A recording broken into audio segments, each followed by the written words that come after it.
Eikhoigi Shaktam MEEYAM AMADI Lamdam Asi Kannaba Damak politician Oina surrender Toubagi WAPHAM Shuklei Leite KANA AMATTANA MA-MAGI ANING-APAMBA PANGTOU YAROI HAINA Chief Minister and BIREN PHONGDOKKHRE WAPHAM Asi ngasi Manipuri ki Youth Affairs and Sports Department asilaga Lamdam Indoor Stadium na pangthokpa sanaroi singin numit amasong Mr. Maipak Digital Experience Center Sangabagi Thoromda Mark na phongdokkibane.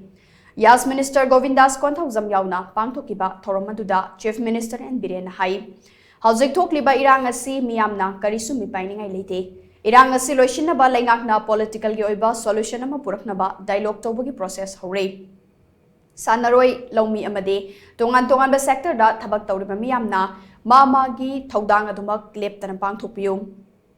Laingak ama Lairibasi, Manipuri Apunba Shaktam Kannabane, Politician Oina Isagi Famdagi, Laibak Asi Kalambana, Henamaru Oi, Tungi Mirol Gidamak, Ne Taba, Punsi Mahing Amapiram Bahibase, Politics Tauriba Eikhoigi, a choke Thaudang name. Madungam Loidabo Erabadi, Politics Toubagi Kanaba Leite, Maramaduna, Pukchil Singh Daba, Mama Laibak Nungsidaba Masung, Nationalism Giwakalon Chen Daba Miyoi Singh, Politics sa Khongdabirakano. Asigumba Makalgi Miyoi Singh Asi Hau Kibajahi Nifuro Masida, Lairamba Maramna, Ngasi Asoiba Kaya Thorak Libane. Singna Bakudimag Mayok Yaduna Madi Laufam Thokpa, Thaudang Singh Lauduna, Manipur Kanna Bohonagane. Eikhoigi Khunayasi Yekna Banakoi Silaga Lairibani, Haibasi Kaudo Fai, Maramaduna, Eikhoi Masel Chingthanaba Honaba Amade, Memang Toklaga, Hunabagi Tabak Makatana Taugumse, Asigumba Taungasi Yeknabana, Haraunabagi Machak Oigane. Indo-Myanmar border fencing amasung free movement regime gi matangda center na laurakliba Philip adu Nagaland amasung Mizoram na yaning dabal leiribane adumakpo Manipur gi yamna luba wathok asigi yengnaga hariba khongthang asi center na laurakpane masida sunatana bulletproof ki Mine protected vehicle leizagi haina state na propose tawrubada harau gari tara leibagi ayaba pirakpane asiguma makal gi gari sing asi state amana leizagi haibada hekta ayaba pibanate hauzik thokliba irang asida center na lamdam asigi MEEYAM gi apamba sing adumak tawri haina Chief Minister and BIREN makata ke akoina politics tawrisi karigino ngasigi generation amadi tungi generation bu safe and secure le umai Aigi Pangginate, Aigi Bashaginate, Aigi Landonginate. Aduna, I quit Rick Slogan. Rick Slogani. Yana clear winner Kanamani. Fencing Toromani, FMR Kalamani, 1961, the base were the illegal migrants in Kanduamani. I'm saying that it is our commitment. See a quick commitment. Natagating Ashiki says that a quick Kanamaba. Sahi manga susaloi. Wow, o masali. Uredan ose. Hujik tawramishi yang mo koi. Akoi na somna sanaba khonaba dharmada kalida akoi ki hingna honari ngai maraksida. Akoi bina tawrami report me amsi ngasi.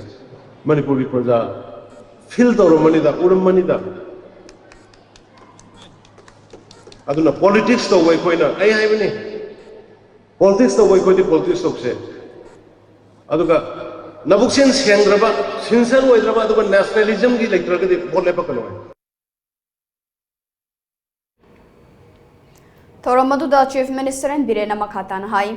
Contractoruk Suba Masung Contractorate Suba National Games Star Gold Medal Fangmangamla Kraba State Asigi, Sanaroi Chama Contrani Toida, Legaga Sigi Tongan Department Singda, Makoi Qualification Gimatungina, Chana Batabak Pirakane.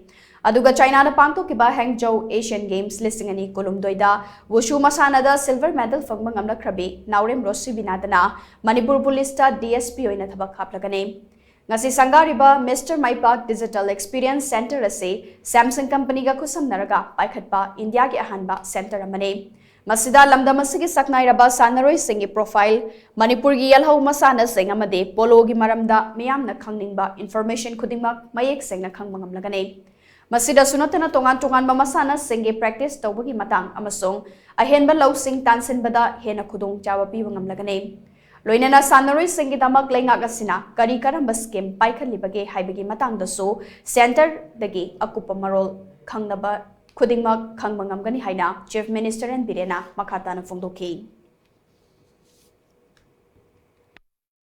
Eikhoigi Puari ka sagonarako ancient games Kaugi Dorba ꯑꯩꯈꯣꯏꯅ ꯁꯦ ꯃꯨꯛꯅꯥ ꯀꯥꯡꯖꯩ ꯌꯨꯕꯤ ꯂꯥꯛꯄꯤ ꯑꯔꯥꯝꯕꯥꯏꯒꯤ ꯍꯥꯏꯔꯤꯕ ꯁꯤꯒꯨꯝꯕ ꯀꯥꯎꯈꯤꯒꯗꯧꯔꯤꯕ ꯄꯣꯠ ꯃꯌꯥꯝꯁꯤꯒꯁꯨ ꯂꯣꯏꯅ ꯋꯥꯔꯤꯁꯦ ꯊꯤꯖꯤꯜꯂꯒ ꯍꯥꯞꯄꯕꯅꯤ ꯄꯣꯂꯣꯁꯤ ꯀꯃꯥꯏꯅ ꯍꯧꯔꯛꯈꯤ ꯀꯗꯥꯏꯗ ꯇꯧꯏ ꯀꯩꯗꯧꯏ ꯀꯃꯥꯏꯅ ꯇꯧꯏ ꯀꯥꯏꯁꯤ ꯃꯗꯨꯒꯤ ꯇꯛ ꯇꯛ ꯇꯛ ꯅꯝꯃꯒ ꯂꯣꯏꯅ ꯃꯁꯤꯗꯩꯗ ꯑꯗꯩ ꯏꯚꯟ